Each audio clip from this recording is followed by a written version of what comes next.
Debates, a nonpartisan, nonprofit organization. The commission drafted tonight's format, and the rules have been agreed to by the campaigns. The 90-minute debate is divided into 6 segments, each 50 minutes long. We'll explore 3 topic areas tonight: achieving prosperity, America's direction, and securing America. At the start of each segment, I will ask the same lead-off question to both candidates, and they will each have up to 2 minutes to respond. From that point until the end of the segment, we'll have an open discussion. The questions are mine and have not been shared with the commission or the campaigns. The audience here in the room has agreed to remain silent so that we can focus on what the candidates are saying. I will invite you to applaud, however, at this moment as we welcome the candidates. Democratic nominee for President of the United States, Hillary Clinton, and Republican nominee for President of the United States, Donald J. Trump.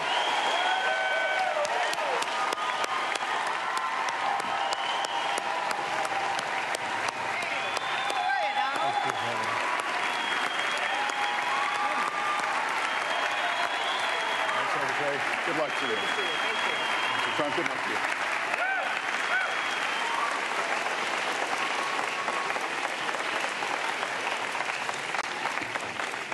you. Well, I don't expect us to cover all the issues of this campaign tonight, but I remind everyone there are 2 more presidential debates scheduled. We are going to focus on many of the issues that voters tell us are most important, and we're going to press for specifics. I am honored to have this role, but this evening belongs to the candidates and just as important to the American people. Candidates, we look forward to hearing you articulate your policies and your positions, as well as your visions and your values. So, let's begin. We're calling this opening segment Achieving Prosperity, and central to that is jobs. There are 2 economic realities in America today. There's been a record 6 straight years of job growth, and new census numbers show incomes have increased at a record rate after years of stagnation. However, income inequality remains significant, and nearly half of Americans are living paycheck to paycheck. Beginning with you, Secretary Clinton, why are you a better choice than your opponent to create the kinds of jobs that will put more money into the pockets of American workers? Well, thank you, Lester, and thanks to Hofstra for hosting us. The central question in this election is really what kind of country we want to be and what kind of future we'll build together.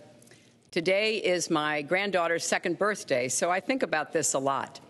First, we have to build an economy that works for everyone, not just those at the top.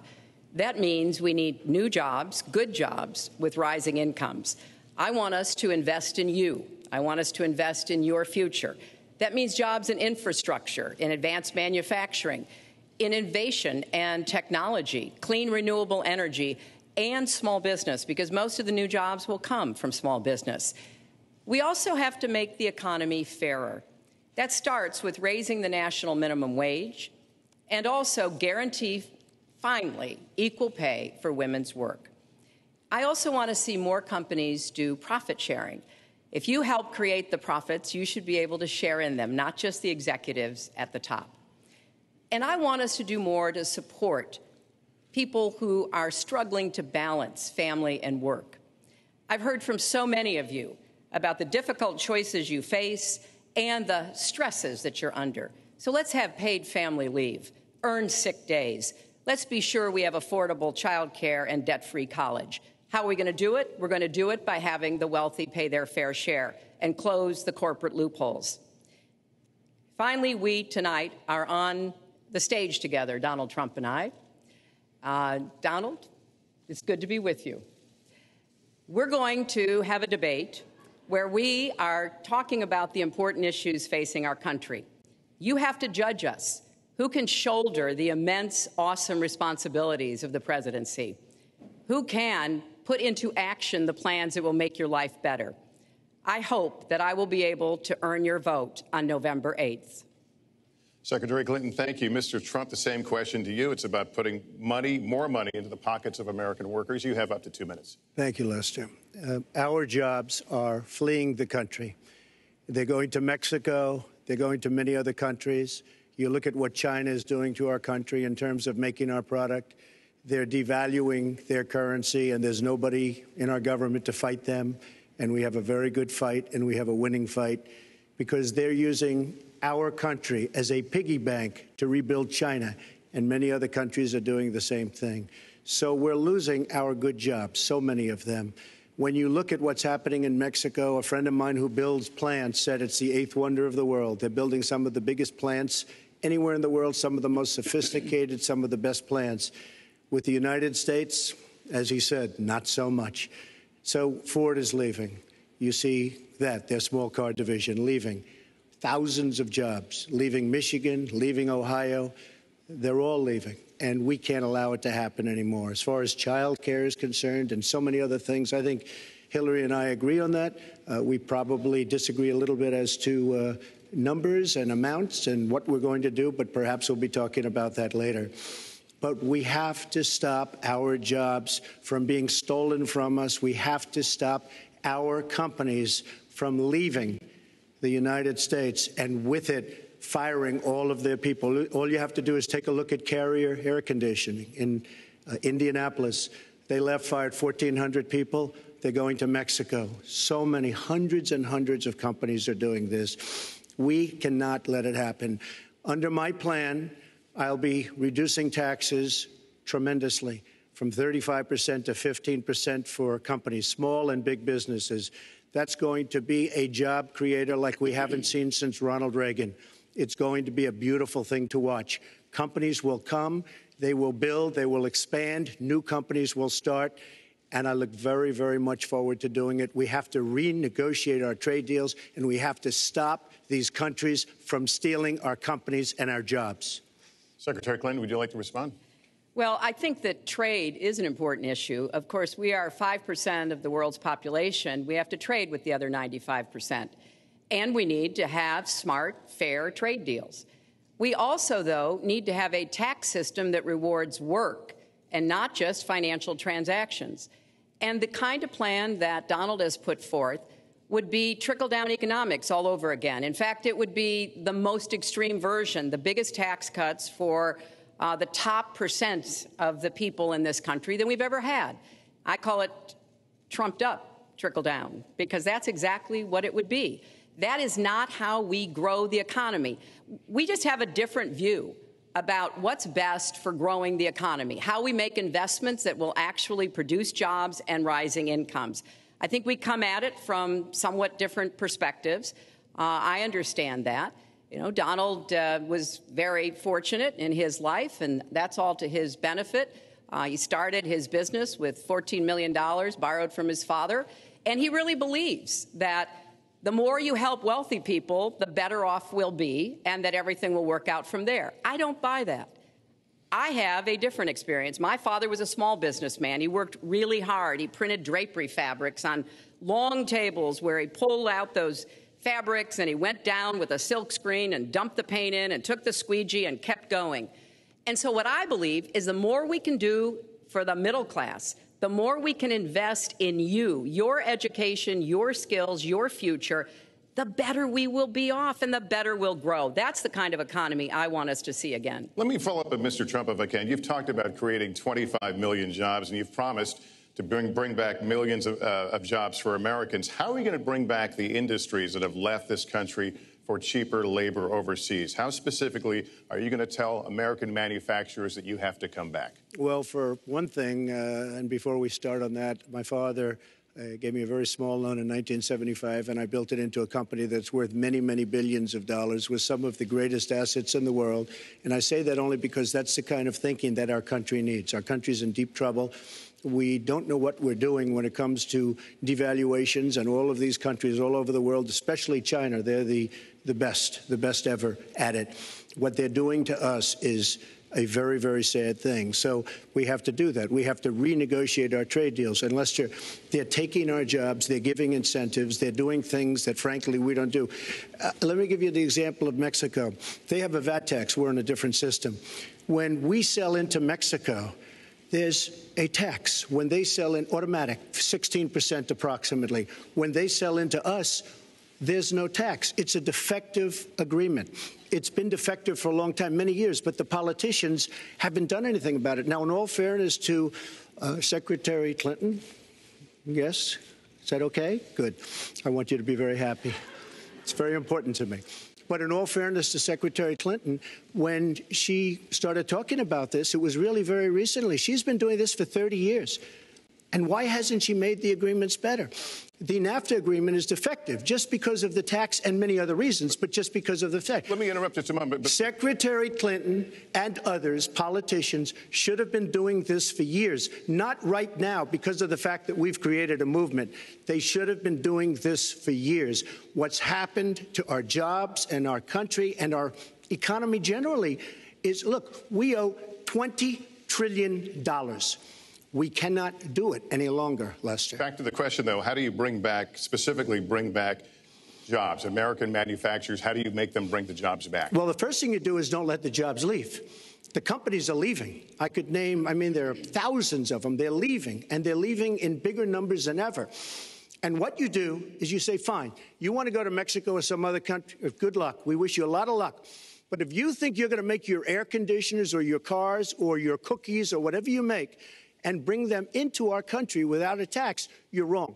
And once you say you're going to have to tax them coming in, and our politicians never do this, because they have special interests, and the special interests want those companies to leave, because in many cases they own the companies. So what I'm saying is we can stop them from leaving. We have to stop them from leaving, and that's a big, big factor. Let me let Secretary Clinton get there. Let's stop for a second and remember where we were 8 years ago. We had the worst financial crisis, the Great Recession, the worst since the 1930s. That was in large part because of tax policies that slashed taxes on the wealthy, failed to invest in the middle class, took their eyes off of Wall Street, and created a perfect storm. In fact, Donald was one of the people who rooted for the housing crisis. He said back in 2006, gee, I hope it does collapse because then I can go in and buy some and make some money. Well, it did collapse. That's called business, by the way. 9 million people lost their jobs. 5 million people lost their homes, and $13 trillion in family wealth was wiped out. Now, we have come back from that abyss, and it has not been easy. So we're now on the precipice of having a potentially much better economy. But the last thing we need to do is to go back to the policies that failed us in the first place. Independent experts have looked at what I've proposed and looked at what Donald's proposed, and basically they've said this, that if his tax plan, which would blow up the debt by over $5 trillion and would in some instances disadvantage middle-class families compared to the wealthy, were to go into effect, we would lose 3.5 million jobs and maybe have another recession. They've looked at my plans and they've said, okay, if we can do this, and I intend to get it done, we will have 10 million more new jobs because we will be making investments where we can grow the economy. Take clean energy. Some country is going to be the clean energy superpower of the 21st century. Donald thinks that climate change is a hoax perpetrated by the Chinese. I think it's real. I did not. Science is real. I do not say that. And I think it's important that we grip this and deal with it, both at home and abroad. And here's what we can do. We can deploy 500 million more solar panels. We can have enough clean energy to power every home. We can build a new modern electric grid. That's a lot of jobs. That's a lot of new economic activity. So I've tried to be very specific about what we can and should do, and I am determined that we're going to get the economy really moving again, building on the progress we've made over the last 8 years, but never going back to what got us in trouble in the first place. Mr. Trump. She talks about solar panels. We invested in a solar company, our country. That was a disaster. They lost plenty of money on that one. Now, look, I'm a great believer in all forms of energy, but we're putting a lot of people out of work. Our energy policies are a disaster. Our country is losing so much in terms of energy, in terms of paying off our debt. You can't do what you're looking to do with $20 trillion in debt. The Obama administration, from the time they've come in, is over 230 years worth of debt, and he's topped it. He's doubled it in a course of almost 8 years, 7.5 years to be semi-exact. So I will tell you this. We have to do a much better job at keeping our jobs. And we have to do a much better job at giving companies incentive to build new companies or to expand, because they're not doing it. And all you have to do is look at Michigan and look at Ohio and look at all of these places where so many of their jobs and their companies are just leaving. They're gone. And Hillary, I just ask you this. You've been doing this for 30 years. Why are you just thinking about these solutions right now? For 30 years you've been doing it, and now you're just starting to think of solutions. Well, actually, I will bring back jobs. You can't bring back jobs. Well, actually, I have thought about this quite a bit. Yeah, for 30 years. I have, well, not quite that long. I think my husband did a pretty good job in the 1990s. I think a lot about what worked and how we can make it work again. Well, he approved 3 million NAFTA. New jobs, he approved a balanced NAFTA, budget, which is the single worst trade deal ever approved in this country. Incomes went up for everybody. Manufacturing jobs went up also in the 1990s, if we're actually going to look at the facts. When I was in the Senate, I had a number of trade deals that came before me, and I held them all to the same test. Will they create jobs in America? Will they raise incomes in America? And are they good for our national security? Some of them I voted for. The biggest one, a multinational one known as CAFTA, I voted against. And because I hold the same standards as I look at all of these trade deals. But let's not assume that trade is the only challenge we have in the economy. I think it is a part of it, and I've said what I'm going to do. I'm going to have a special prosecutor. We're going to enforce the trade deals we have, and we're going to hold people accountable. When I was Secretary of State, we actually increased American exports globally 30%. We increased them to China 50%. So I know how to really work to get new jobs and to get exports that help to create more new jobs. Well, you haven't done it in 30 years or 26 years. Well, any number you I've been a senator, You Donald, haven't done it. And you haven't I done have it. been a Secretary of State, and I have Your done husband signed NAFTA, which was one of the worst things that ever happened to the manufacturing industry. That is your opinion. You go to New England, you go to Ohio, Pennsylvania, you go anywhere you want, Secretary Clinton, and you will see devastation where manufacturing is down 30, 40, sometimes 50%. NAFTA is the worst trade deal maybe ever signed anywhere, but certainly ever signed in this country. And now you want to approve Trans-Pacific Partnership. You were totally in favor of it. Then you heard what I was saying, how bad it is, and you said, I can't win that debate. But you know that if you did win, you would approve that, and that will be almost as bad as NAFTA. Nothing will ever top NAFTA. That is just not accurate. I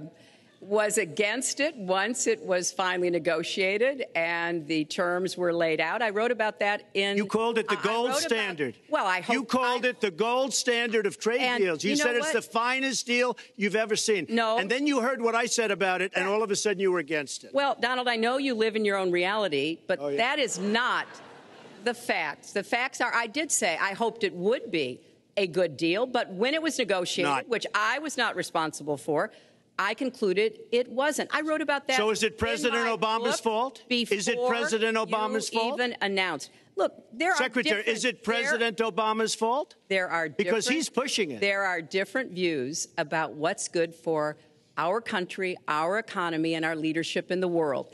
And I think it's important to look at what we need to do to get the economy going again. That's why I said new jobs with rising incomes, investments, not in more tax cuts that would add $5 trillion to the debt. But you have no plan. Oh, I do. Secretary, in fact, you have no plan. A book about it. It's called Stronger Together. You can pick it up tomorrow. That's about all you... Folks, at the bookstore or at an airport near you. We're going to move to... But it's because I see this. We need to have strong growth, fair growth, sustained growth. We also have to look at how we help families balance the responsibilities at home and the responsibilities at business. So we have a very robust set of plans, and people who have looked at both of our plans have concluded that mine would create 10 million jobs and yours would lose us 3.5 million jobs and explode You are the going debt, to approve one of the biggest tax cuts in history. You are going to approve one of the biggest tax increases in history. You are going to drive business out. Your regulations are a disaster, and you're going to increase regulations all over the place. And by the way, my tax cut is the biggest since Ronald Reagan. I'm very proud of it. it will create tremendous numbers of new jobs. But regulations, you are going to regulate these businesses out of existence. When I go around, Lester, I tell you this, I've been all over.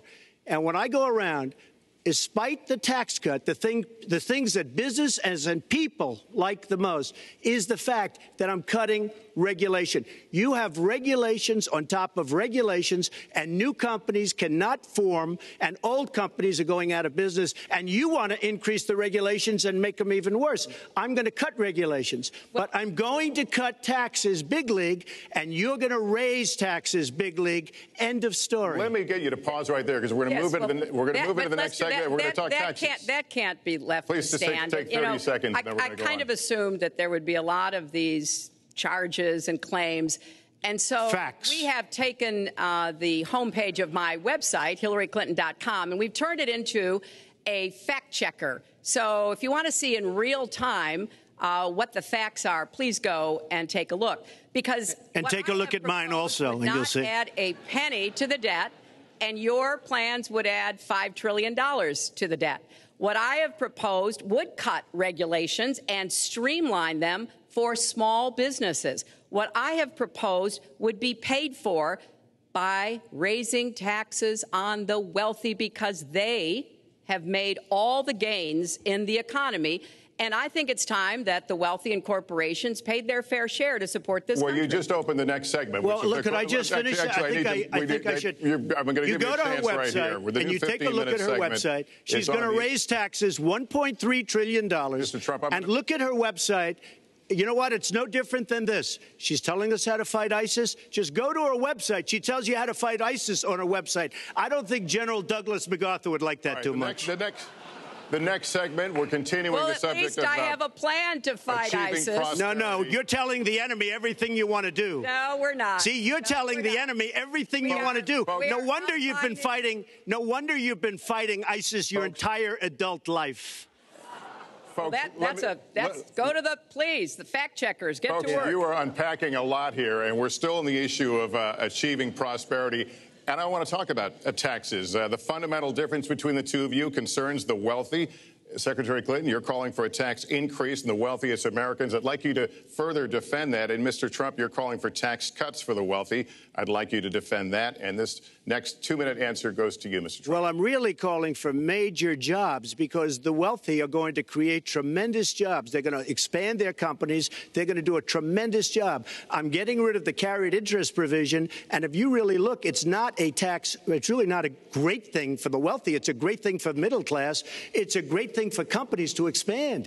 And when these people are going to put billions and billions of dollars into companies, and when they're going to bring $2.5 trillion back from overseas, where they can't bring the money back because politicians like Secretary Clinton won't allow them to bring the money back because the taxes are so onerous and the bureaucratic red tape. So what is so bad? So what they're doing is they're leaving our country, and they're, believe it or not, leaving because taxes are too high and because some of them have lots of money outside of our country. And instead of bringing it back and putting the money to work because they can't work out a deal and everybody agrees it should be brought back. Instead of that, they're leaving our country to get their money because they can't bring their money back into our country because of bureaucratic red tape, because they can't get together, because we have a president that can't sit them around a table and get them to approve something. And here's the thing.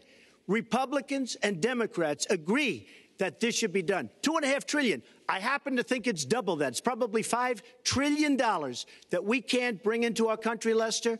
And with a little leadership, you'd get it in here very quickly, and it could be put to use on the inner cities and lots of other things, and it would be beautiful. But we have no leadership. And honestly, that starts with Secretary Clinton. All right, you have 2 minutes on the same question to defend tax increases on the wealthiest Americans, Secretary Clinton. I have a feeling that by the end of this evening, I'm going to be blamed for everything that's ever happened. Why not? Why not? Yeah, why not? Just join the debate by saying more crazy things.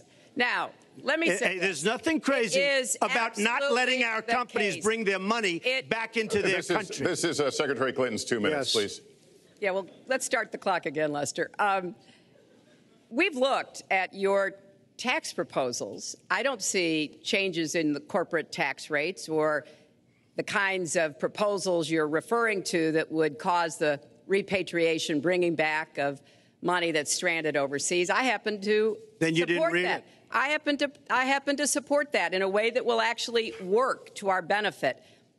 But when I look at what you have proposed, you have what is called now the Trump loophole, because it would so advantage you and the business you do. You've proposed an approach that has a $4 billion tax benefit for your family. And when you look at what you are proposing, much for my family? It is, Lester, as I said, trumped up trickle down. Trickle down did not work. It got us into the mess we were in 2008 and 9. Slashing taxes on the wealthy hasn't worked. And a lot of really smart, wealthy people know that. And they are saying, hey, we need to do more to make the contributions we should be making to rebuild the middle class. I don't think top-down works in America. I think building the middle class, investing in the middle class, making college debt-free so more young people can get their education, helping people refinance their debt from college at a lower rate. Those are the kinds of things that will really boost the economy. Broad-based, inclusive growth is what we need in America, not more advantages for people at the very top. Mr. Trump, typical politician, all talk, no action, sounds good, doesn't work, never going to happen. Our country is suffering because people like Secretary Clinton have made such bad decisions in terms of our jobs and in terms of what's going on. Now, look, we have the worst revival of an economy since the Great Depression. And believe me, we're in a bubble right now. And the only thing that looks good is the stock market. But if you raise interest rates even a little bit, that's going to come crashing down. We are in a big, fat, ugly bubble. And we better be awfully careful. And we have a Fed that's doing political things. This Janet Yellen of the Fed is doing political by keeping the interest rates at this level. And believe me, the day Obama goes off and he leaves and he goes out to the golf course for the rest of his life to play golf, when they raise interest rates, you're going to see some very bad things happen because the Fed is not doing their job. The Fed is being more political than Secretary Clinton. Mr. Trump, we're talking about the burden that Americans have to pay, yet you have not released your tax returns. And the reason nominees have released their returns for decades is that voters will know if their potential president owes money to, who owes it to, and any business conflicts. Don't Americans have a right to know if there are any conflicts of interest? I don't mind releasing. I'm under a routine audit, and it'll be released. And as soon as the audit's finished, it'll be released.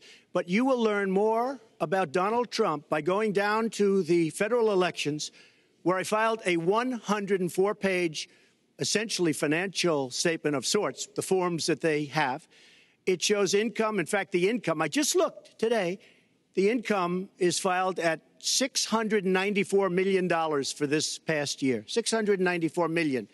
If you would have told me I was going to make that 15 or 20 years ago, I would have been very surprised. But that's the kind of thinking that our country needs. When we have a country that's doing so badly, that's being ripped off by every single country in the world, it's the kind of thinking that our country needs because everybody, Lester, we have a trade deficit with all of the countries that we do business with of almost $800 billion a year. You know what that is? That means who's negotiating these trade deals?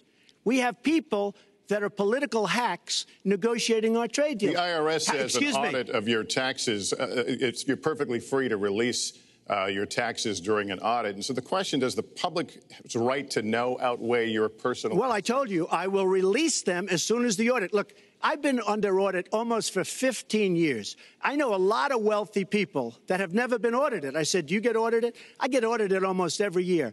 And in a way, I should be complaining. I'm not even complaining. I don't mind it. It's almost become a way of life. I get audited by the IRS, but other people don't. I will say this. We have a situation in this country that has to be taken care of. I will release my tax returns against my lawyer's wishes. When she releases her 33,000 emails that have been deleted, as soon as she releases them, I will release my tax returns, and that's against My lawyers, they say, don't do it.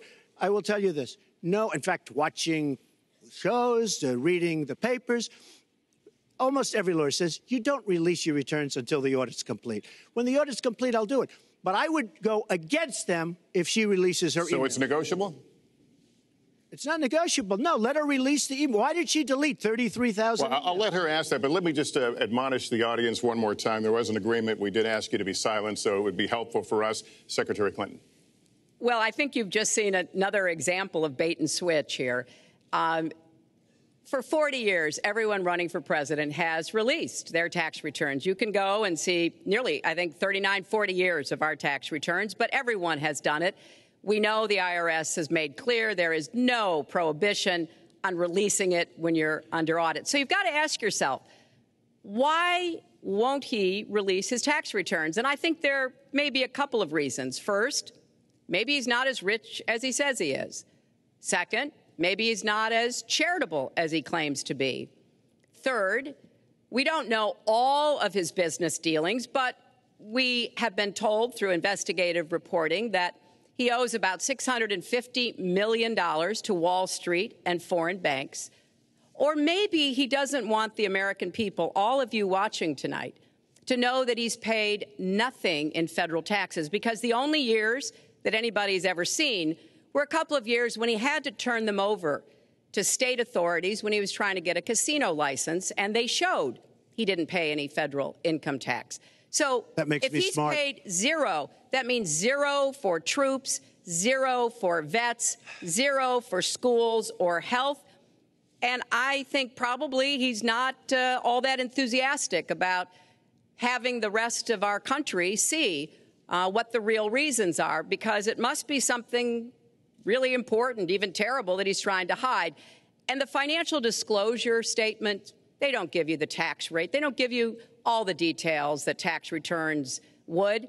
And it just seems to me that this is something that the American people deserve to see. And I have no reason to believe that he's ever going to release his tax returns, because there's something he's hiding. And we'll guess. We'll keep guessing at what it might be that he's hiding. But I think the question is, were he ever to get near the White House, what would be those conflicts? Who does he owe money to? Well, he owes you the answers to that, and he should provide them. He also raised the issue of your emails. Do you want to respond to that? I do. You know, I made a mistake using a private email. That's for sure. And if I had to do it over again, I would obviously do it differently. But I'm not going to make any excuses. It was a mistake, and I take responsibility for that. Mr. Trump? That was more than a mistake.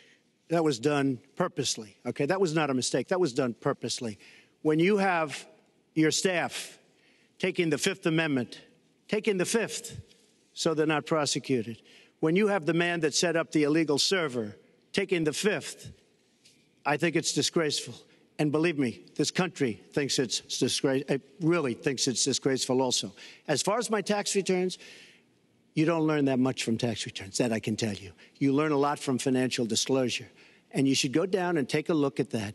The other thing, I'm extremely underleveraged. The report that said 650, which, by the way, a lot of friends of mine that know my business said, boy, that's really not a lot of money. It's not a lot of money relative to what I had. The buildings that were in question, they said in the same report, which was actually wasn't even a bad story, to be honest with you, but the buildings are worth $3.9 billion. And the 650 isn't even on that. But it's not 650. It's much less than that. But I could give you a list of banks. I would, if that would help you, I would give you a list of banks. These are very fine institutions, very fine banks. I could do that very quickly.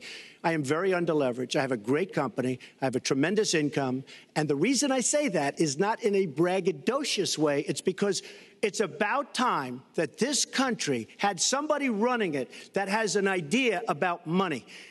When we have $20 trillion in debt and our country's a mess, you know, it's one thing to have $20 trillion in debt and our roads are good and our bridges are good and everything's in great shape. Our airports are like from a third world country. You land at LaGuardia, you land at Kennedy, you land at LAX, you land at Newark, and you come in from Dubai and Qatar and you see these incredible, you come in from China, you see these incredible airports, and you land We've become a third world country. So the worst of all things has happened. We owe $20 trillion, and we're a mess. We haven't even started. And we've spent $6 trillion in the Middle East, according to a report that I just saw, whether it's 6 or 5, but it looks like it's 6. $6 trillion in the Middle East. We could have rebuilt our country twice. And it's really a shame. And it's politicians like Secretary Clinton that have caused this problem. Our country has tremendous problems. We're a debtor nation. We're a serious debtor nation. And we have a country that needs new roads, new tunnels, new bridges, new airports, new schools, new hospitals. And we don't have the money because it's been squandered on so many of your ideas. Let you and respond, maybe and we'll move to our because next. you haven't paid any federal income tax for a lot of years. And the other thing I think is important. It would be squandered too, believe me. If your main claim to be president of the United States is your business, then I think we should talk about that. You know, your campaign manager said that you built a lot of businesses on the backs of little guys. And indeed, I have met a lot of the people who were stiffed by you and your businesses, Donald. I've met dishwashers, painters, architects, glass installers, marble installers, drapery installers, like my dad was, who you refused to pay when they finished the work that you asked them to do. We have an architect in the audience who designed one of your clubhouses at one of your golf courses. It's a beautiful facility.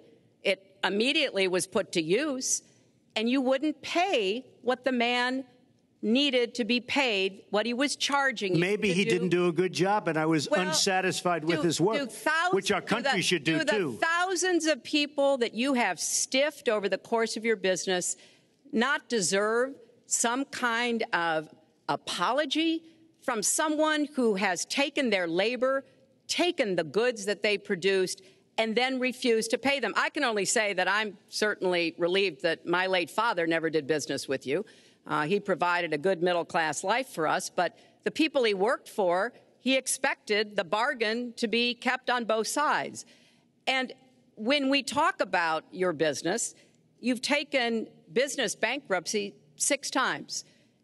There are a lot of great business people that have never taken bankruptcy once. You call yourself the king of debt. You talk about leverage. You even at one time suggested that you would try to negotiate down the national debt of the United States. Well, sometimes there's not a direct transfer of skills from business to government, but sometimes what happened in business would be really bad for government. Let's let Mr. And Trump we need to be very clear about that. Look, it's all words. It's all sound bites. I built an unbelievable company, some of the greatest assets anywhere in the world, real estate assets anywhere in the world, beyond the United States, in Europe, lots of different places. It's an unbelievable company. But on occasion, 4 times, we used certain laws that are there. And when Secretary Clinton talks about people that didn't get paid, first of all, they did get paid a lot, but taking advantage of the laws of the nation. Now, if you want to change the laws, you've been there a long time, change the laws. But I take advantage of the laws of the nation because I'm running a company. My obligation right now is to do well for myself, my family, my employees, for my companies. And that's what I do. But what she doesn't say is the tens of thousands of people that are unbelievably happy and that love me. I'll give you an example. We're just opening up on Pennsylvania Avenue, right next to the White House. So if I don't get there one way, I'm going to get to Pennsylvania Avenue another. But we're opening the old post office.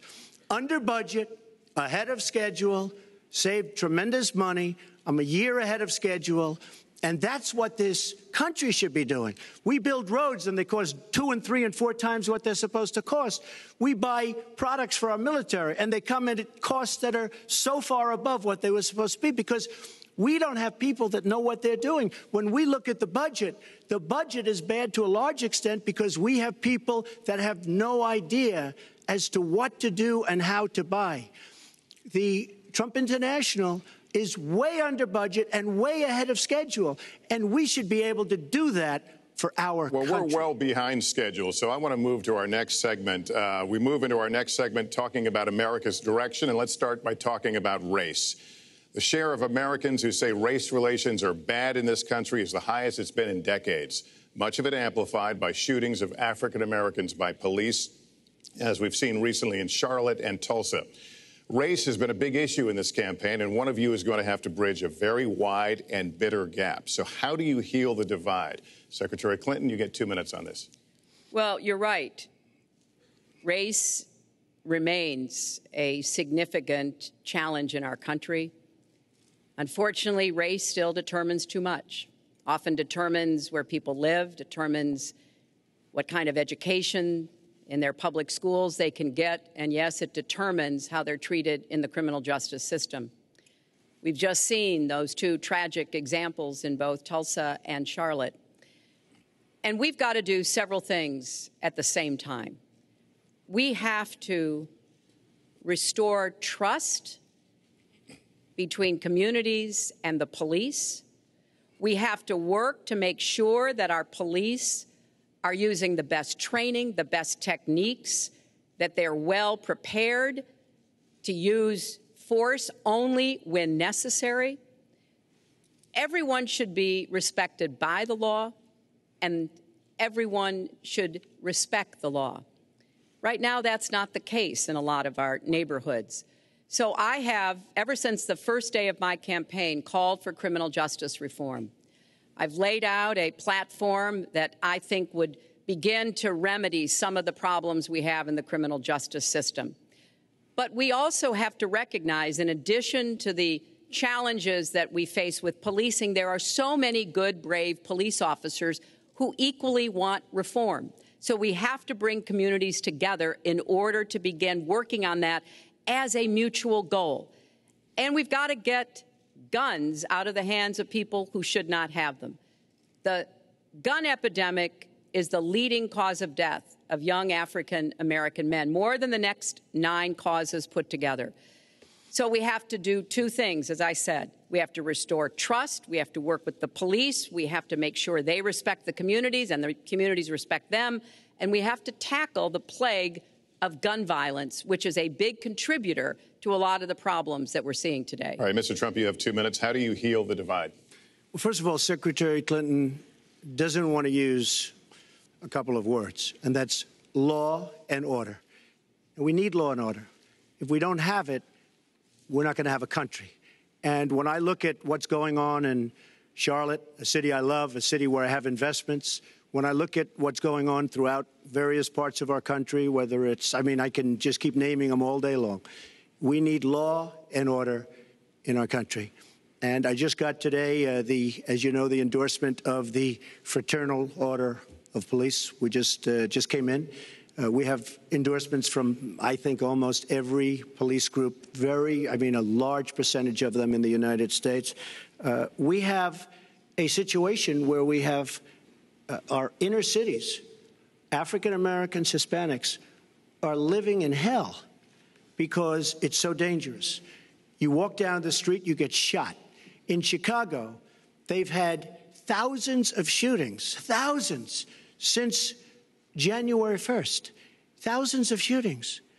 And I'm saying, where is this? Is this a war-torn country? What are we doing? And we have to stop the violence. We have to bring back law and order.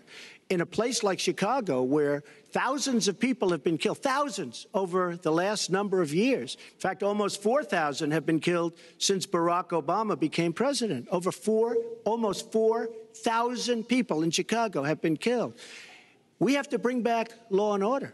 Now, whether or not in a place like Chicago you do stop and frisk, which worked very well, Mayor Giuliani is here, it worked very well in New York. It brought the crime rate way down.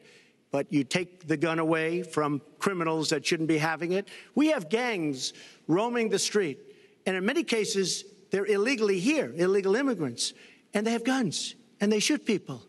And we have to be very strong, and we have to be very vigilant. We have to know what we're doing. Right now, our police, in many cases, are afraid to do anything. We have to protect our inner cities because African-American communities are being decimated by crime. Your 2 minutes has expired, but I do want to follow up. Stop and frisk was ruled unconstitutional in New York because it largely singled out black and Hispanic young men. No, you're wrong. It went before a judge who was a very against police judge. It was taken away from her, and our new mayor, refused to go forward with the case. They would have won an appeal. If you look at it throughout the country, there are many places where the argument is that it's a form of racial profiling. No, the argument is that we have to take the guns away from these people that have them and that are bad people that shouldn't have them. These are felons. These are people that are bad people that shouldn't be. When you have 3,000 shootings in Chicago from January 1st, when you have 4,000 people killed in Chicago by guns from the beginning of the presidency of Barack Obama, his hometown, you have to have stop and frisk. You need more police. You need a better community relation. You don't have good community relations in Chicago. It's terrible. I have property there. It's terrible what's going on in Chicago. But when you look, and Chicago's not the only, you go to Ferguson, you go to so many different places. You need better relationships. I agree with Secretary Clinton on this. You need better relationships between the communities and the police, because in some cases it's not good. But you look at Dallas, where the relationships were really studied. The relationships were really a beautiful thing. And then 5 police officers were killed one night very violently. So there's some bad things going on, some really bad things. Secretary Clinton, but we need, Lester, we need law and order. And we need law and order in the inner cities, because the people that are most affected by what's happening are African-American and Hispanic people. And it's very unfair to them what our politicians are allowing to happen. Secretary Clinton. Well, I've heard Donald say this at his rallies, and it's really unfortunate that he paints such a dire, negative picture of black communities in our country. Oh. You know, the vibrancy of the black church, the black businesses that employ so many people, the opportunities that so many families are working to provide for their kids. There's a lot that we should be proud of and we should be supporting and lifting up. But we do always have to make sure we keep people safe. There are the right ways of doing it, and then there are ways that are ineffective. Stop and frisk was found to be unconstitutional, and in part because it was ineffective. It did not do what it needed to do. Now, I believe in community policing, and in fact, violent crime is 1/2 of what it was in 1991. Property crime is down 40%. We just don't want to see it creep back up. We've had 25 years of very good cooperation, but there were some problems, some unintended consequences. Too many young African-American and Latino men ended up in jail for nonviolent offenses, and it's just a fact that if you're a young African-American man and you do the same thing as a young white man, you are more likely to be arrested, charged, convicted, and incarcerated. So we've got to address the systemic racism in our criminal justice system. We cannot just say law and order. We have to say we have to come forward with a plan that is going to divert people from the criminal justice system, deal with mandatory minimum sentences, which have put too many people away for too long for doing too little. We need to have more second chance programs. I'm glad that we're ending private prisons in the federal system. I want to see them ended in the state system. You shouldn't have a profit motivation to fill prison cells with young Americans. So there are some positive ways we can work on this. And I believe strongly that common sense gun safety measures would assist us right now. And this is something Donald has supported along with the gun lobby. Right now, we've got too many military-style weapons on the streets. In a lot of places, our police are outgunned. We need comprehensive background checks, and we need to keep guns out of the hands of those who will do harm, and we finally need to pass a prohibition on anyone who's on the terrorist watch list from being able to buy a gun in our country. If you're too dangerous to fly, you are too dangerous to buy a gun. So there are things we can do, and we ought to do it in a bipartisan way. Secretary Clinton, last week you said we've got to do everything possible to improve policing, to go right at implicit bias. Do you believe that police are implicitly biased against black people? Lester, I think implicit bias is a problem for everyone, not just police. I think, unfortunately, too many of us in our great country jump to conclusions about each other. And therefore, I think we need all of us to be asking hard questions about, why am I feeling this way? But when it comes to policing, since it can have literally fatal consequences, I have said in my first budget we would put money into that budget to help us deal with implicit bias by retraining a lot of our police officers. I've met with a group of very distinguished, experienced police chiefs a few weeks ago. They admit it's an issue. They've got a lot of concerns. Mental health is one of the biggest concerns because now police are having to handle a lot of really difficult mental health problems on the street. They want support. They want more training. They want more assistance. And I think the federal government could be in a position where we would offer and provide that. I'd like to respond. Please. First of all, I agree, and a lot of people, even within my own party, want to give certain rights to people on watch lists and no-fly lists. I agree with you. When a person is on a watch list or a no-fly list, and I have the endorsement of the NRA, which I'm very proud of, these are very, very good people, and they're protecting the Second Amendment. But I think we have to look very strongly at no-fly lists and watch lists, and when people are on there, even if they shouldn't be on there, we'll help them legally, we'll help them get off.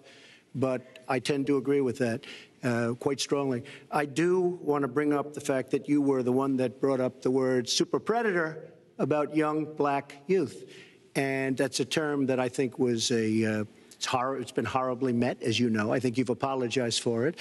But I think it was a terrible thing to say.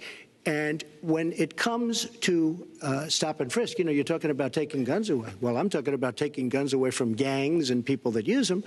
And I really don't think you disagree with me on this, if you want to know the truth. I think maybe there's a political reason why you can't say it, but I really don't believe. In New York City, stop and frisk, we had 2,200 murders, and stop and frisk brought it down to 500 murders. 500 murders is a lot of murders. Hard to believe. 500 is like supposed to be good. But we went from 2,200 to 500, and it was continued on by Mayor Bloomberg, and it was terminated by current mayor. But stop and frisk had a tremendous impact on the safety of New York City, tremendous beyond belief.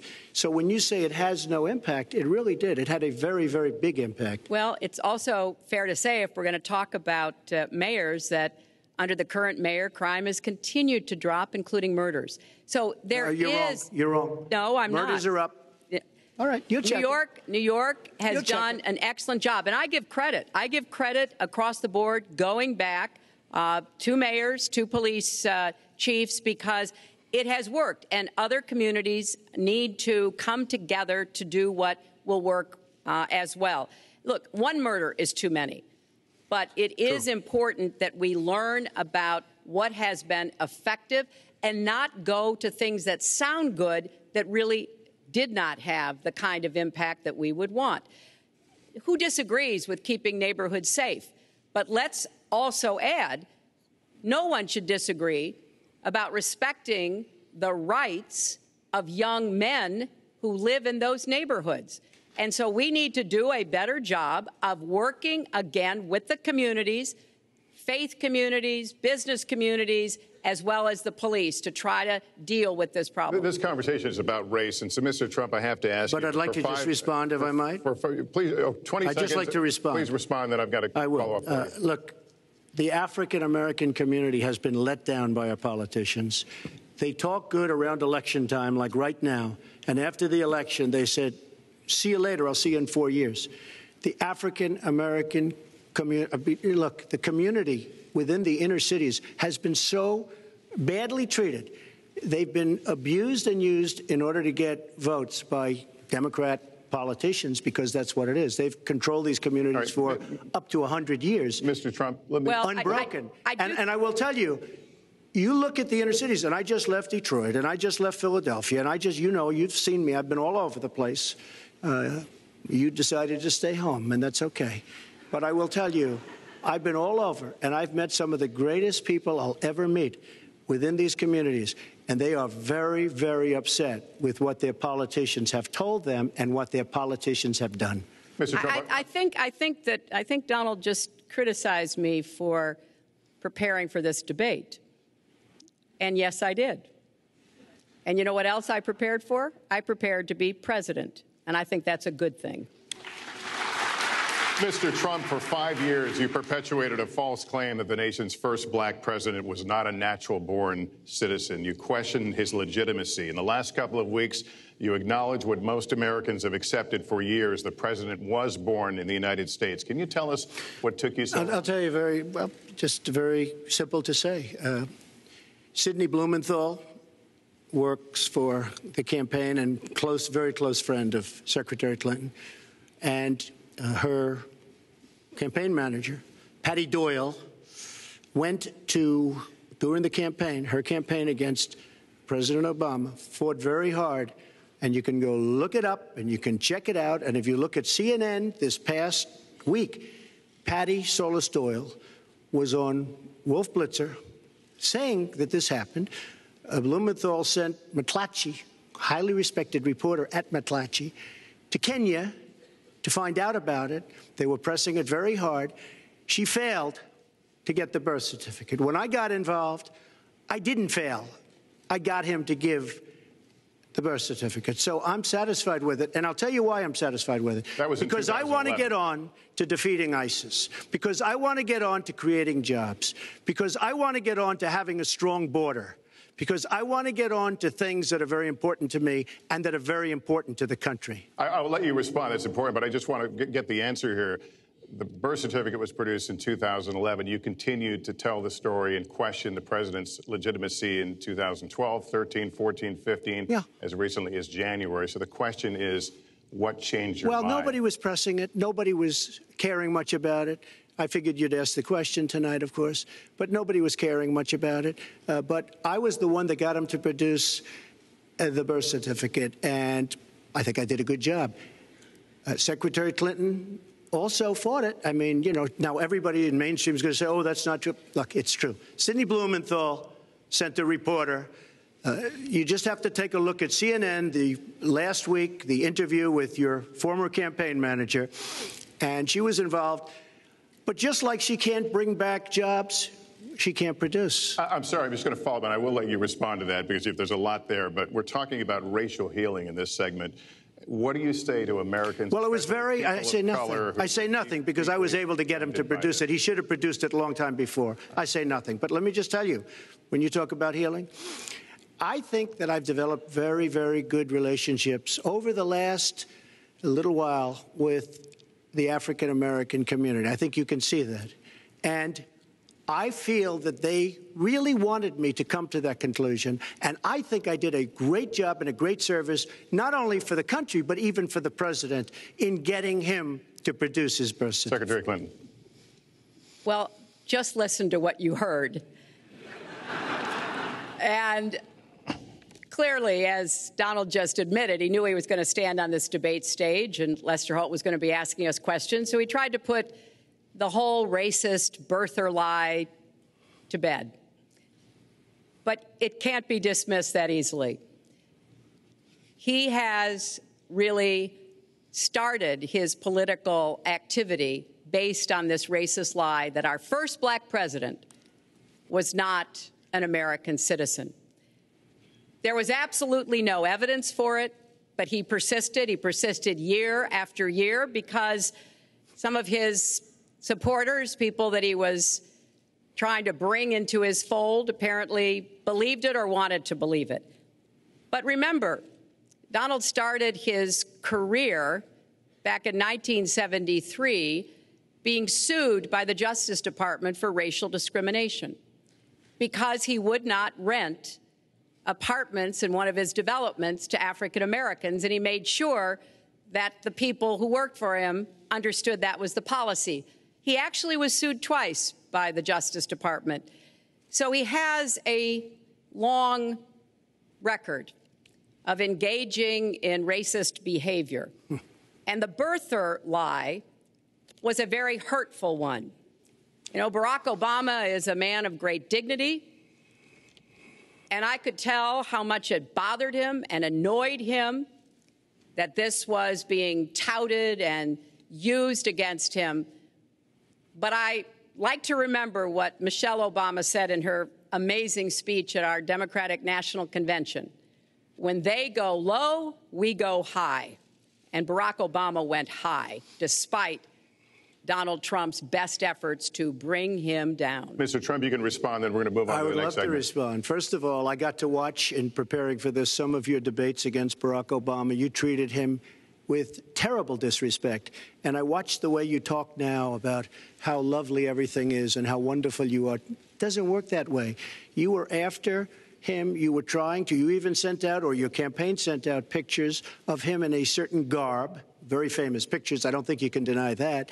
But just last week, your campaign manager said it was true. So when you try to act holier than thou, it really doesn't work. It really doesn't. Now, as far as the lawsuit, yes, when I was very young, I went into my father's company. He had a real estate company in Brooklyn and Queens. And we, along with many, many other companies throughout the country, it was a federal lawsuit, were sued. We settled the suit with no admission of guilt. It was very easy to do. But they sued many people. I notice you bring that up a lot. And, I also noticed the very nasty commercials that you do on me in so many different ways, which I don't do on you. Maybe I'm trying to save the money. But frankly, I look at that and I say, isn't that amazing? Because I settled that lawsuit with no admission of guilt. But that was a lawsuit brought against many real estate firms. And it's just one of those things. I'll go on one step further. In Palm Beach, Florida, tough community. A brilliant community, a wealthy community, probably the wealthiest community there is in the world. I opened a club and really got great credit for it. No discrimination against African Americans, against Muslims, against anybody. And it's a tremendously successful club, and I'm so glad I did it. And I have been given great credit for what I did, and I'm very, very proud of it. And that's the way I feel. That is the true way I feel. Our next segment is called Securing America. We want to start with a 21st century war happening every day in this country. Our institutions are under cyber attack, and our secrets are being stolen. So my question is, who's behind it, and how do we fight it? Secretary Clinton, this answer goes to you. Well, I think cybersecurity, cyber warfare will be one of the biggest challenges facing the next president, because clearly we're facing at this point two different kinds of adversaries. There are the independent hacking groups that do it mostly for commercial reasons, to try to steal information that they then can use to make money. But increasingly, we are seeing cyber attacks coming from states, organs of states. The most recent and troubling of these has been Russia. There's no doubt now that Russia has used cyber attacks against all kinds of organizations in our country, and I am deeply concerned about this. I know Donald's very praiseworthy of Vladimir Putin, but Putin is playing a really tough, long game here. And one of the things he's done is to let loose cyber attackers to hack into government files, to hack into personal files, hack into the Democratic National Committee. And we recently have learned that, that this is one of their preferred methods of trying to wreak havoc and collect information. We need to make it very clear, whether it's Russia, China, Iran, or anybody else, the United States has much greater capacity.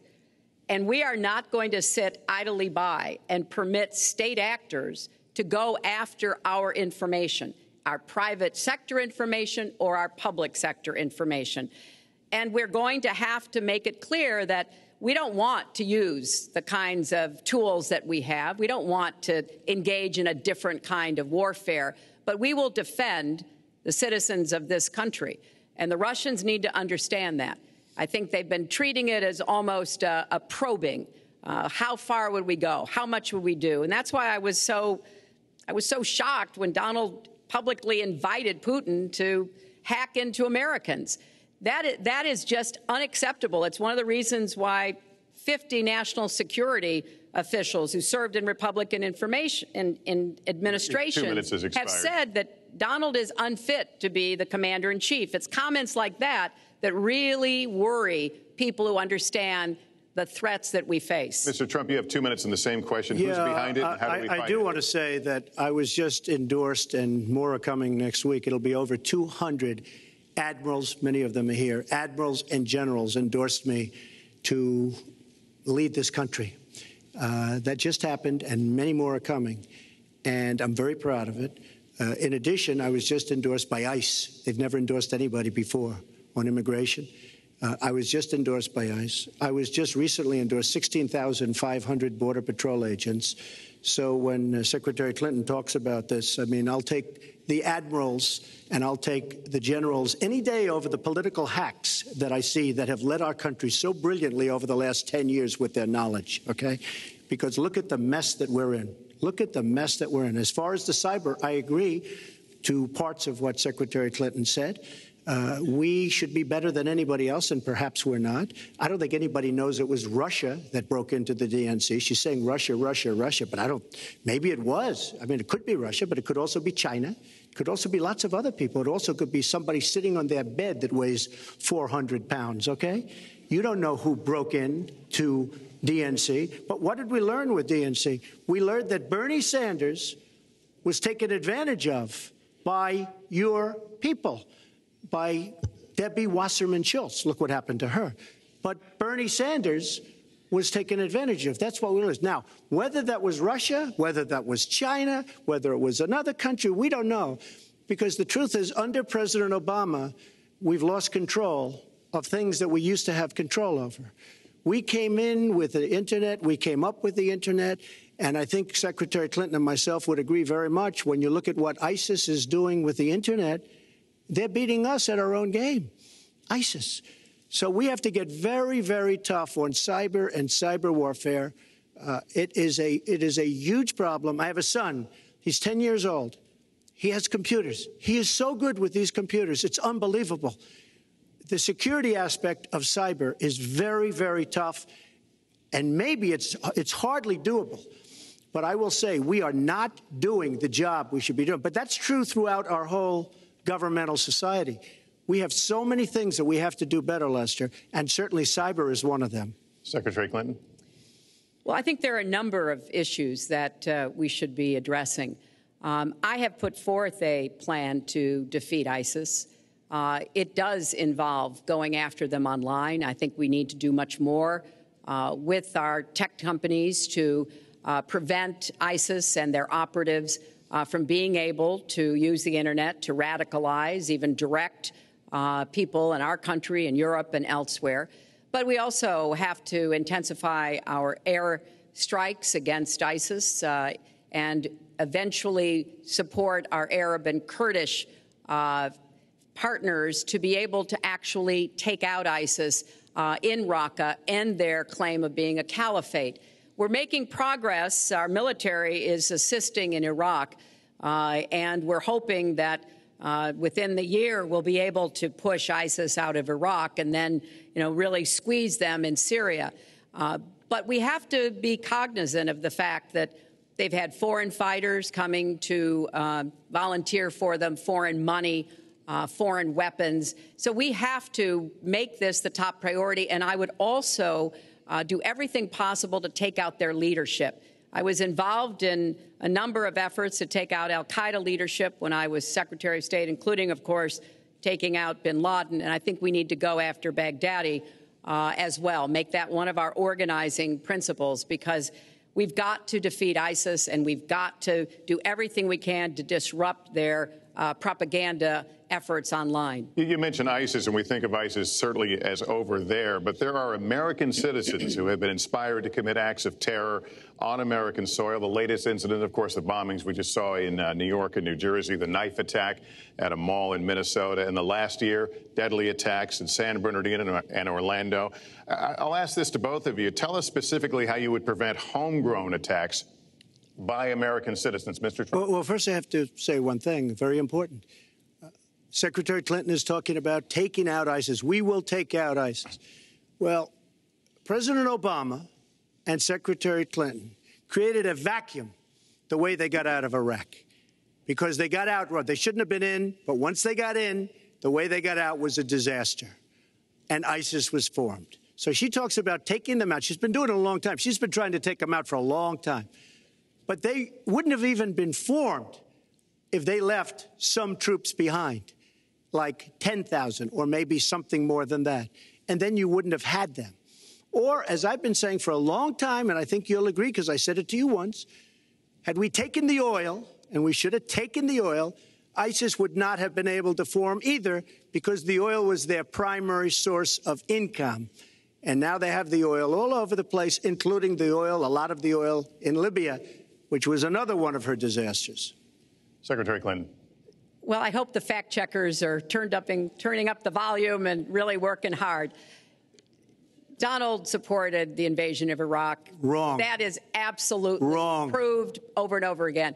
Wrong. He actually advocated for the actions we took in Libya and urged that Gaddafi be taken out after actually doing some business with him one time. But the larger point, he says this constantly, is George W. Bush made the agreement about when American troops would leave Iraq, not Barack Obama. And the only way that American troops could have stayed in Iraq is to get an agreement from the then Iraqi government that would have protected our troops. And the Iraqi government would not give that. But let's talk about the question you asked, Lester. The question you asked is, what do we do here in the United States? That's the most important part of this. How do we prevent attacks? How do we protect our people? And I think we've got to have an intelligence surge where we are looking for every scrap of information. I was so proud of law enforcement in New York, in Minnesota, in New Jersey. You know, they responded so quickly, so professionally to the attacks that occurred by Rahami, and they brought him down. And we may find out more information because he is still alive, which may prove to be an intelligence benefit. So we've got to do everything we can to vacuum up intelligence from Europe, from the Middle East. That means we've got to work more closely with our allies. And that's something that Donald has been very dismissive of. We're working with NATO, the longest military alliance in the history of the world, to really turn our attention to terrorism. We're working with our friends in the Middle East, many of which, as you know, are Muslim-majority nations.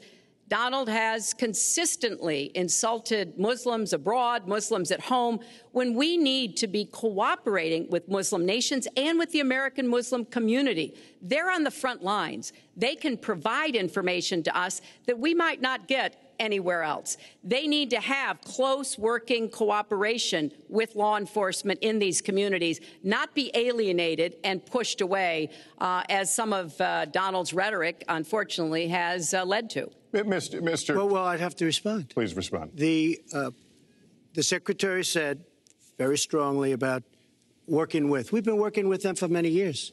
And we have the greatest mess anyone's ever seen. You look at the Middle East, it's a total mess. Under your direction to a large extent. But you look at the Middle East. You started the Iran deal. That's another beauty, where you have a country that was ready to fall. I mean, they were doing so badly. They were choking on the sanctions, and now they're going to be actually probably a major power at some point pretty soon, the way they're going. But when you look at NATO, I was asked on a major show, what do you think of NATO? And you have to understand, I'm a business person. I did really well, but I have common sense. And I said, well, I'll tell you, I haven't given lots of thought to NATO, but two things. Number one, the 28 countries of NATO, many of them aren't paying their fair share. Number two, and that bothers me because we should be, yes, we're defending them, and they should at least be paying us what they're supposed to be paying by treaty and contract. And number two, I said, and very strongly, NATO could be obsolete because, and I was very strong on this, and it was actually covered very accurately in the New York Times, which is unusual for the New York Times, to be honest. But I said they do not focus on terror. And I was very strong, and I said it numerous times. And about 4 months ago, I read on the front page of the Wall Street Journal that NATO is opening up a major terror division. And I think that's great. And I think we should get, because we pay approximately 73% of the cost of NATO. It's a lot of money to protect other people. But I'm all for NATO. But I said they have to focus on terror also. And they're going to do that. And that was, believe me, I'm sure I'm not going to get credit for it, but that was largely because of what I was saying and my criticism of NATO. I think we have to get NATO to go into the Middle East with us, in addition to surrounding nations, and we have to knock the hell out of ISIS, and we have to do it fast. When ISIS formed in this vacuum created by Barack Obama and Secretary Clinton, and believe me, you were the ones that took out the troops. Not only that, you named the day. They couldn't believe it. They sat back probably and said, I can't believe it. They said, no, wait a minute. We've covered when they formed, this is something that never should have happened. It should have never happened. Now, you're talking about taking out ISIS, but you were there and you were Secretary of State when it was a little infant. Now it's in over 30 countries. And you're going to stop them? I don't think so. Mr. Trump, a lot of these are judgment questions. You had supported the war in Iraq before the invasion. What makes your judgment? I did not support the war in Iraq. 2002. That is a mainstream media nonsense put out by her, because she, frankly, I think the best person in her campaign is mainstream media. My question is, since you would you like to hear? Why is your I was against the war. Wait a minute. I was against the war in Iraq, just so you put it out. The record shows otherwise. The record does not show that. Why is your judgment? The record shows that I'm right. When I did an interview with Howard Stern, very lightly, first time anyone's asked me that, I said, very lightly, I don't know, maybe, who knows, essentially. I then did an interview with Neil Cavuto. We talked about the economy is more important. I then spoke to Sean Hannity, which everybody refuses to call Sean Hannity. I had numerous conversations with Sean Hannity at Fox, and Sean Hannity said, and he called me the other day, and I spoke to him about it. He said, you were totally against the war, because he was for the war. Why is your judgment better than... And that was before the war started. Sean Hannity said very strongly to me and other people, he's willing to say, but nobody wants to call him, I was against the war. He said, you used to have fights with me because Sean was in favor of the war. And I understand that side also, not very much, because we should have never been there. But nobody called Sean Hannity. And then they did an article in a major magazine shortly after the war started, I think in 2004, but they did an article which had me totally against the war in Iraq. And one of your compatriots said, you know, whether it was before or right after, Trump was definitely, because if you read this article, there's no doubt. But if somebody, and I'll ask the press, if somebody would call up Sean Hannity, this was before the war started, he and I used to have arguments about the war. I said it's a terrible and a stupid thing. It's going to destabilize the Middle East, and that's exactly what it's done. It's been a disaster. My reference was to what you had said in 2002, and my question was, why is your judgment any different than Mrs. Clinton? Well, I have much better judgment than she does. There's no question about that. I also have a much better temperament than she has. You know, I have a much better... She spent, let me tell you, she spent hundreds of millions of dollars on an advertising. You know, they get Madison Avenue into a room, they put names. Oh, temperament, let's go after. I think my strongest asset, maybe by far, is my temperament. I have a winning temperament. I know how to win. She does not know how to win. Clinton. Wait, the AFL-CIO the other day, behind the blue screen, I don't know who you were talking to, Secretary Clinton, but you were totally out of control. I said, there's a person with a temperament that's got a problem. Secretary Clinton. Woo, okay. Let's talk about two important issues that were briefly mentioned by Donald. First, NATO. You know, NATO as a military alliance has something called Article 5, and basically it says this: an attack on one is an attack on all. And do you know the only time it's ever been invoked? After 9/11, when the 28 nations of NATO said that they would go to Afghanistan with us to fight terrorism, something that they still are doing by our side. With respect to Iran, when I became Secretary of State, Iran was weeks away from having enough nuclear material to form a bomb. They had mastered the nuclear fuel cycle under the Bush administration. They had built covert facilities. They had stocked them with centrifuges that were whirling away. And we had sanctioned them. I voted for every sanction against Iran when I was in the Senate, but it wasn't enough.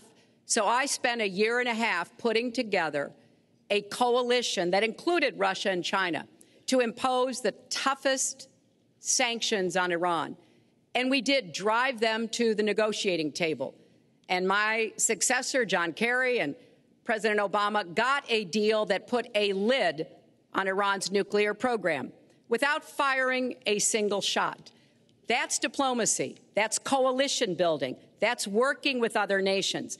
The other day, I saw Donald saying that there were some Iranian sailors on a ship in the waters off of Iran, and they were taunting American sailors who were on a nearby ship. He said, you know, if they taunted our sailors, I'd blow them out of the water and start another war. That would not good judgment. That is not the right temperament to be commander-in-chief, to be taunted. And the worst part of what we've heard Donald say has been about nuclear weapons. He has said repeatedly that he didn't care if other nations got nuclear weapons, Japan, South Korea, even Saudi Arabia. It has been the policy of the United States, Democrats and Republicans, to do everything we could to reduce the proliferation of nuclear weapons. He even said, well, you know, if there were a nuclear war in the East Asia, well, you know, that's fine. You know, have a good time, folks. And in fact, his cavalier attitude about nuclear weapons is so deeply troubling. That is the #1 threat we face in the world, and it becomes particularly threatening if terrorists ever get their hands on any nuclear material. So a man who can be provoked by a tweet should not have his fingers anywhere near the nuclear codes, as far as I think anyone with any sense about this should be concerned. That line's getting a little bit old, I must say. Listen, it's a good one, though. I would like to, well describes the problem. It's not an accurate one at all. It's not an accurate one. So I just want to give a lot of things and just to respond. I agree with her on one thing. The single greatest problem the world has is nuclear armament, nuclear weapons. Not global warming like you think and your president thinks. Nuclear is the single greatest threat. Just to go down the list, we defend Japan, we defend Germany, we defend South Korea, we defend Saudi Arabia, we defend countries. They do not pay us what they should be paying us because we are providing tremendous service and we're losing a fortune. That's why we're losing. We lose on everything. I say, who makes these? We lose on everything. Well, I said that it's very possible that if they don't pay a fair share, because this isn't 40 years ago where we could do what we're doing. We can't defend Japan, a behemoth selling us cars by the million. We need to move on. Wait, but it's very important. All I said was they may have to defend themselves or they have to help us out. We're a country that owes $20 trillion. They have to help us out. As far as the nuclear is concerned, I agree. It is the single greatest threat that this country has. Which leads my next question as we enter our last segment here still on the subject of securing America. On nuclear weapons, President Obama reportedly considered changing the nation's longstanding policy on first use. Do you support the current policy? Mr. Trump, you have 2 minutes on that. Well, I have to say that, for what Secretary Clinton was saying about nuclear with Russia, she's very cavalier in the way she talks about various countries. But Russia's been expanding. They have a much newer capability than we do. We have not been updating from the new standpoint. I looked the other night, I was seeing B-52s. They're old enough that your father, your grandfather could be flying them. We are not keeping up with other countries. I would like everybody to end it, just get rid of it, but I would certainly not do first strike. I think that once the nuclear alternative happens, it's over. At the same time, we have to be prepared. I can't take anything off the table. because you look at some of these countries, you look at North Korea, we're doing nothing there. China should solve that problem for us. China should go into North Korea. China is totally powerful as it relates to North Korea. And by the way, another one powerful is the worst deal I think I've ever seen negotiated that you started is the Iran deal. Iran is one of their biggest trading partners. Iran has power over North Korea. And when they made that horrible deal with Iran, they should have included the fact that they do something with respect to North Korea. And they should have done something with respect to Yemen and all these other places. And when asked to Secretary Kerry, why didn't you do that? Why didn't you add other things into the deal? One of the great giveaways of all time, including $400 million in cash. Nobody's ever seen that before. That turned out to be wrong. It was actually $1.7 billion in cash. Obviously, I guess, for the hostages, it certainly looks that way. So you say to yourself, why didn't they make the right deal? This is one of the worst deals ever made by any country in history. The deal with Iran will lead to nuclear problems. All they have to do is sit back 10 years, and they don't have to do much, and they're going to end up getting nuclear. I met with Bibi Netanyahu the other day. Believe me, he is not a happy camper. All right. Mrs. Clinton, Secretary Clinton, you have 2 minutes. Let me start by saying words matter. Words matter when you run for president, and they really matter when you are president. And I want to reassure our allies in Japan and South Korea and elsewhere that we have mutual defense treaties, and we will honor them. It is essential that America's word be good. And so I know that this campaign has caused some questioning and some worries on the part of many leaders across the globe. I've talked with a number of them. But I want to, on behalf of myself, and I think on behalf of a majority of the American people, say that, our word is good. It's also important that we look at the entire global situation. There's no doubt that we have other problems with Iran, but personally, I'd rather deal with the other problems having put that lid on their nuclear program than still to be facing that. And Donald never tells you what he would do. Would he have started a war? Would he have bombed Iran? If he's going to criticize a deal that has been very successful in giving us access to Iranian facilities that we never had before, then he should tell us what his alternative would be. But it's like his plan to defeat ISIS. He says it's a secret plan, but the only secret is that he has no plan. So we need to be more precise in how we talk about these issues. People around the world follow our presidential campaigns so closely, trying to get hints about what we will do. Can they rely on us? Are we going to lead the world with strength and in accordance with our values? That's what I intend to do. I intend to be a leader of our country that people can count on, both here at home and around the world, to make decisions that will further peace and prosperity, but also stand up to bullies, whether they're abroad or at home.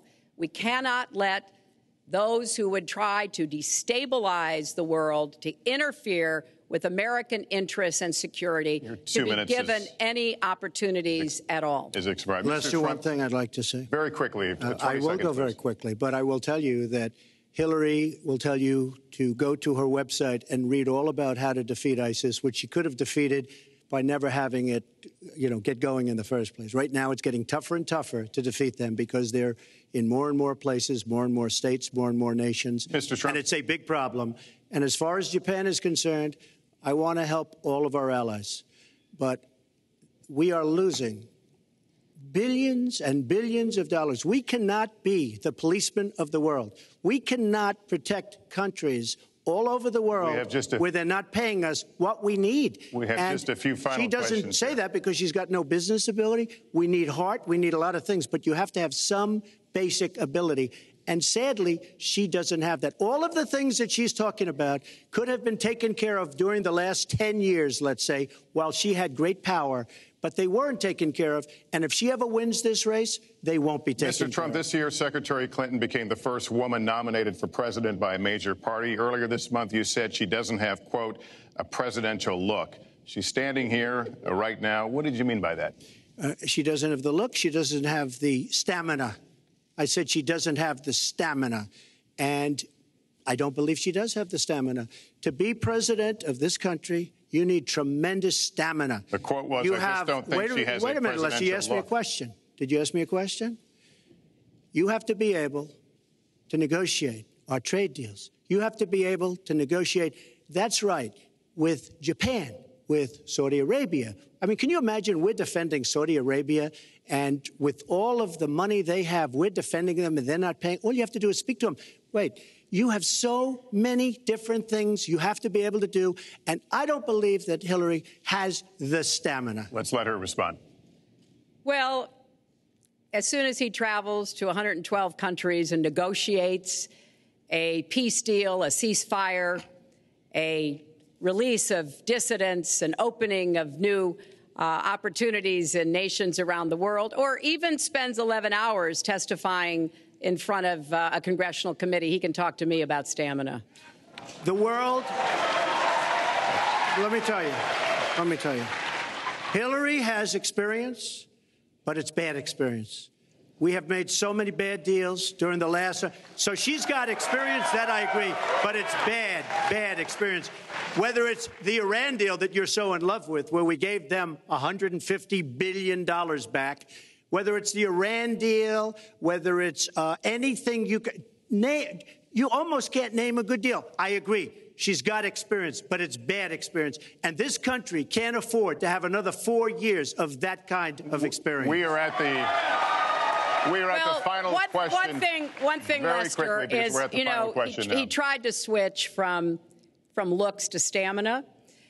But this is a man who has called women pigs, slobs, and dogs, and someone who has said pregnancy is an inconvenience to employers, who has said women don't deserve equal pay unless they do as good a job as men. And one of the worst things he said was about a woman in a beauty contest. He loves beauty contests, supporting them and hanging around them. And he called this woman Miss Piggy. Then he called her Miss Housekeeping because she was Latina. Donald, she has a name. Where did you find her name is Alicia Machado. Where did you find and her? she has become a U.S. citizen, and you can bet she's going to vote this November. Okay, good. Let me just tell you. Mr. Trump, we'll just take 10 seconds, and then we're going to have the final question. Hillary is hitting me with tremendous commercials. Some of it said in entertainment. Some of it said somebody who's been very vicious to me, Rosie O'Donnell. I said very tough things to her, and I think everybody would agree that she deserves it, and nobody feels sorry for her. But you want to know the truth? I was going to say something extremely rough to Hillary, to her family, and I said to myself, I can't do it. I just can't do it. It's inappropriate. It's not nice. But she spent hundreds of millions of dollars on negative ads on me, many of which are absolutely untrue. They're untrue, and they're misrepresentations.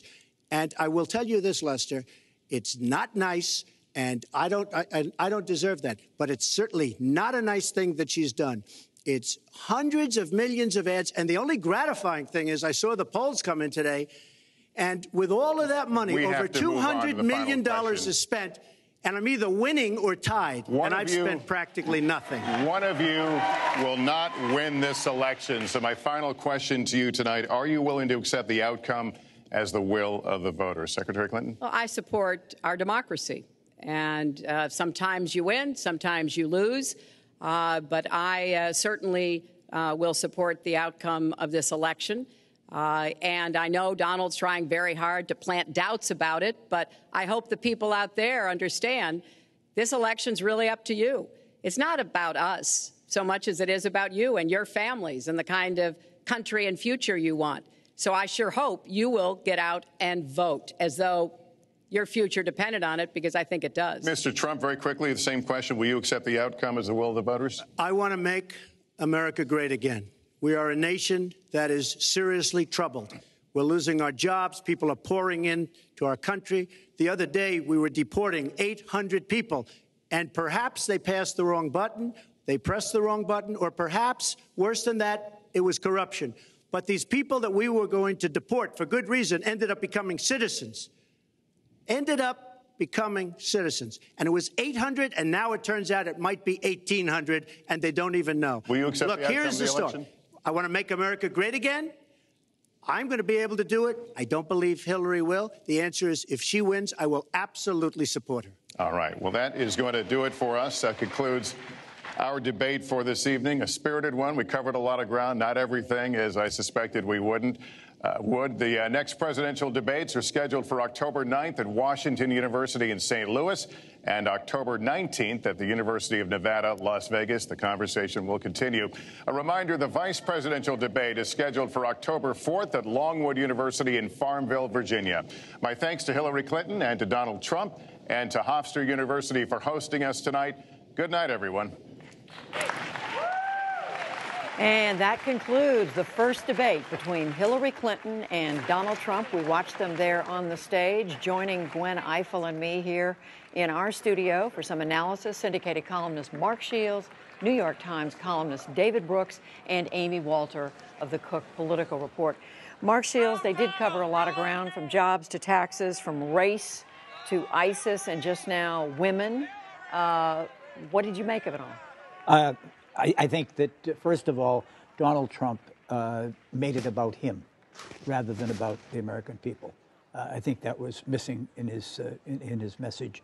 And I really think that he is a remarkable political figure, in that if you think about American presidents, whether it's Ronald Reagan or John Kennedy or Barack Obama or Franklin Roosevelt, there was always an optimism to them. It is a very dark and rather dreary message that was surrounded by people who are not simply incompetent, but who are cutting deals, who have conflicts of interest.